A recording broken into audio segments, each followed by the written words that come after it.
राजू एक छोटे से गांव में रहता था। उसके घर में उसकी बीवी सुषमा और एक बच्ची रहती थी। राजू एक किसान था। उसके घर के पीछे उसकी एक छोटी सी जमीन थी जिस पर वह विभिन्न प्रकार के पेड़ लगाता था और उन पेड़ों पर फल आने के बाद उन्हें बाजार में बेचा करता था। राजू दोपहर के समय एक रेडी पर अपने सारे फल रखकर गांव-गांव में बेचा करता था और शाम के समय वह एक बड़ी बाजार में जाकर उन फलों को बेचा करता था। इससे उन फलों को बेचकर उसकी काफी अच्छी कमाई हो जाया करती थी। राजू की दुकान पर हमेशा ही ताज़ा और अच्छे फल मिलते थे, इसलिए हमेशा ही उसके दुकान पर फल लेने वालों की भीड़ रहती थी। राजू भैया, जरा 1 किलो आम और 1 किलो केला कर देना। राजू बेटा, मेरे लिए भी 1 किलो आम कर देना। जी काका, मैं अभी कर देता हूँ। राजू बेटा, मैंने सुना है इस साल तुम्हारे खेत में आम की फसल बहुत ही अच्छी हुई है। हाँ काका, इस साल काफी अच्छी फसल आई है। हाँ, परसों ही मैं तुम्हारी दुकान के आम अपने घर लेकर गया था। घर पर सबको तुम्हारे आम पसंद आए और उन्होंने मुझे यहाँ दोबारा लेने भेजा।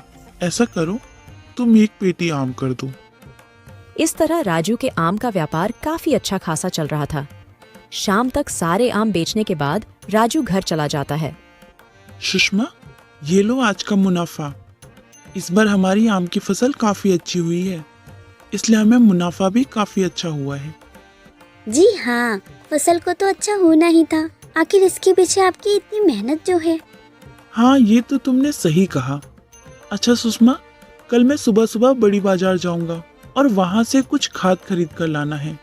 मैंने सुना है अभी बाजार में काफी अच्छी क्वालिटी की खाद आई हुई है जो फलों की गुणवत्ता को और बढ़ा देता है। तो कल सुबह तुम मुझे जल्दी जगा देना, ठीक है? ठीक है जी, मैं आपको जगा दूंगी। इस तरह राजू अगली सुबह अपने बगीचे के फलों के लिए कुछ खाद और बीज खरीदने बड़ी बाजार में जाता है। वहाँ उसे बाजार में दुकानों पर रखे आम और अन्य फलों की कीमतें देखकर उसकी आंखें खुली की खुली रह जाती है। अरे बाप रे, इतने महंगे दाम! मैं तो बहुत ही सस्ता फल बेचता हूँ, लेकिन यहाँ पर तो लोग मेरे दाम से 2 गुना दाम में फल बेच रहे हैं और इन फलों की क्वालिटी तो बिल्कुल घटिया लग रही है, फिर भी लोग धड़ाधड़ खरीदे जा रहे हैं। मुनाफा हो तो ऐसा। मैं तो बहुत ही सस्ते दाम में फल बेच रहा था, लेकिन मेरे गांव के पास जो बाजार है वह बहुत छोटा है।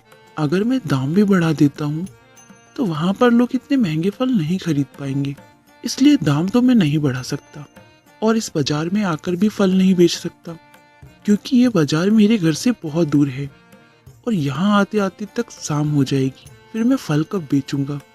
चलो फिलहाल मैं अभी ये खाद लेकर जाता हूँ।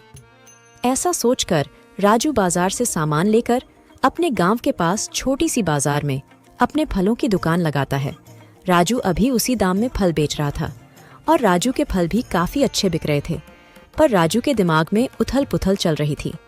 अगली सुबह राजू जब बगीचे में फल तोड़ने के लिए जाता है तो वह देखता है फल अभी पूरी तरह से पके नहीं थे। अरे, ये फल तो अभी पूरी तरह से पके ही नहीं हैं। इन्हें पकने में तो कम से कम 1 हफ्ता लग जाएगा। 1 हफ्ते तक मैं क्या करूँगा? राजू यह सब सोच ही रहा होता है कि तभी उसके मन में एक विचार आता है और वह कच्चे फलों को ही तोड़कर घर ले जाता है और घर पर जाकर उस फलों में जल्दी फलों को पकाने वाली दवाओं का छिड़काव करता है। छिड़काव करने के बाद 1 घंटे के अंदर में ही सारे फल पक जाते हैं और राजू उन फलों को लेकर बाजार चला जाता है। लोगों को राजू पर बहुत भरोसा था, क्योंकि राजू बहुत ही ताज़ा और अच्छे गुणवत्ता वाले फल बेचता था। इसलिए लोग रोज की तरह उस दिन भी राजू की दुकान पर आते हैं और फल खरीद कर ले जाते हैं। ऐसे ही राजू के सारे फल खत्म हो जाते हैं और वह घर चला जाता है। अगले दिन जब राजू फल बेचने के लिए आता है तो उसकी दुकान पर कुछ ग्राहक इकट्ठे होकर आते हैं।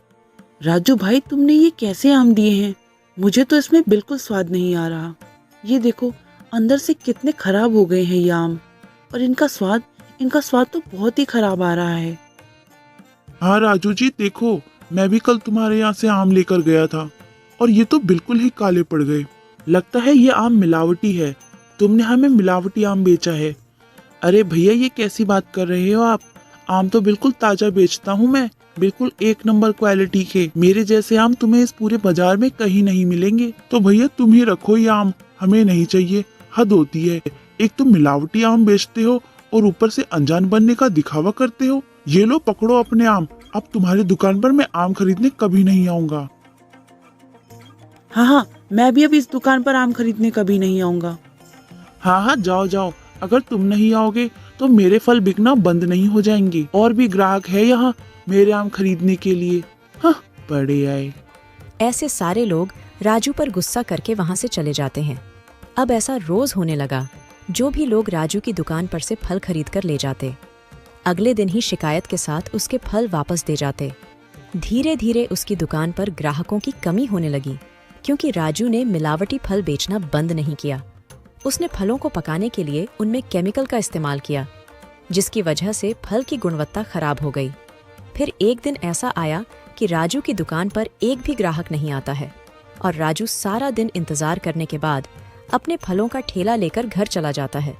फिर राजू उन फलों को अपने गांव की गलियों में बेचने जाता है, पर वहां पर कोई भी राजू के फलों को खरीदना नहीं चाहता और निराश होकर राजू घर चला जाता है। ऐसे ही अगले दिन राजू फिर से अपनी दुकान लगाता है, लेकिन ग्राहकों ने अब राजू की दुकान पर आना बंद कर दिया था। क्या हुआ जी, आजकल आपके फल बिल्कुल नहीं बिक रहे। आपके फल तो अच्छी गुणवत्ता से भरपूर है, फिर लोग आपके फल क्यों नहीं खरीद रहे? सुषमा, मुझसे बहुत बड़ी गलती हो गई।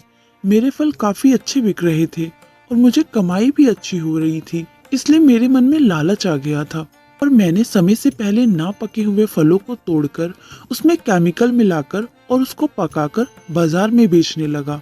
शुरुआत में तो मेरे फल काफी अच्छे बिक रहे थे, लेकिन धीरे धीरे लोगों को मेरे फलों में मिलावट होने का पता चल गया और अब बाजार में तो क्या, पूरे गांव में कोई मेरा फल नहीं खरीद रहा। ये आपने क्या किया? अब हम क्या करेंगे? आपको सोचना चाहिए था।